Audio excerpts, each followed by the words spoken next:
What's going on, everyone? It's time for another thriller film review. So, yesterday was Mother's Day, so of course I watched Mother's Day 2010. It's a thriller that came out in 2010 through 2012. It was sporadically released, I think. So, yeah, happy belated Mother's Day to all the mothers out there. And yeah, let's get to it. So, Mother's Day 2010 or 2012, wherever you were. When it was released by Alliance Films May 4th, 2012. It was produced by Brett Ratner, written by Scott Millman, and directed by Darren Lynn Bousman, who did Spiral, but he also did Saw 2, Saw 3, Saw 4, Repo, The Generic Opera, The Devil's Carnival, and Death of Me. So this is a thriller. Some people say it's a horror film. It can be sort of like a horror slasher, but yeah. So this is about a psychotic nurse who basically abducts kids from the hospital and raises them as her own to make her own elite crime family and instills severe discipline. Now, when their house goes on foreclosure and one of her kids gets shot, they try to go back home, but it's occupied by a new family who's holding a party where there's like about 8 of them, and they go and they break in, they realize it's occupied.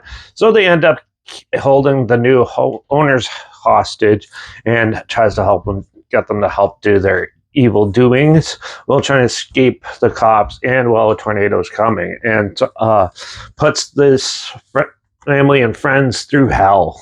So this is actually one of pretty surprisingly well done remake. It's a remake from a 1970s slasher thriller I reviewed a while back, and so they do add an extra daughter to the characters.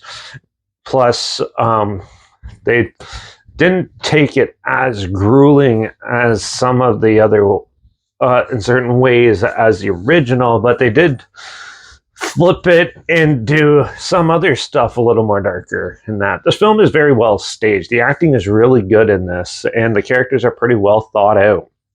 The torture stuff and violence in this is actually pretty well done. It gets amped up pretty quick, and it does have a grace period, I would say, where it's more of the banter back and forth that's building the tension, and it kind of works pretty well in this because one of the guys has to take the guy's wife to go get money from a safe, and she gets put through the ringer real hard through that scenario. And it's pretty unrelenting. This is actually a pretty strong movie and a strong remake. So they didn't copy the exact same movie like most remakes do and did it in a shitty way. They kind of took what the original is trying to do and put it in a more modern context, which is how a remake should be done. And I actually really enjoyed this one. I thought it was pretty well done and pretty well set up. The story itself is a little basic and predictable, but the effects in this are actually really well done. The practical effects and everything, the gore effects are actually very well done. And the music complements it pretty well. There's some really cheesy moments with some of the music, but still, it does a good job. Overall, I thought this film was actually a lot of fun, and it was really good. It is just under 2 hours, but it goes by pretty quick. So I actually really enjoyed Mother's Day, the remake from 2010, 2012, and you could definitely have a good time with it. They don't really reference Mother's Day in this, though, so it's kind of, this could be any thriller and they slap that title on, but still, it's actually a pretty good movie, and I was pretty surprised with it. So I'm going to give Mother's Day 2012 a 4 out of 5. It was decent, and it was really good, and surprisingly pretty well done. So you want to check it out. I'm not sure where it's streaming or anything. So I think it might be on Tubi. If I can find it, I'll link it down below so you can watch it for free down there. But if not, I'll put the trailer down below at least so you can check and see what I'm talking about down there. Also, link down below is my Instagram. That's where I post clips of films I'm going to review in the future on my story. I just put the film title in there and some fun fact or history thing in there as well. Also, my Letterbox down below at Derek Reviews.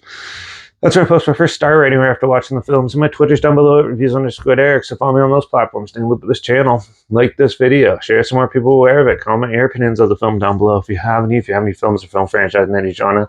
And on any streaming service I want to hear my opinions on the future, comment those down below too. I'll try my best to get to them as soon as I can and if I can find them.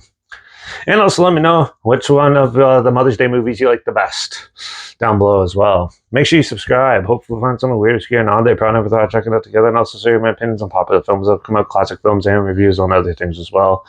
And don't forget to ring that bell because we're going to do a sci-fi thriller in the next one, Coma. So make sure you tune in for that. Watch out for all those sadistic mothers out there manipulating the kids to do evil deeds because, well, that seems to be the common trend now. And I guess I'll see you all in the next review. So until then, cheers.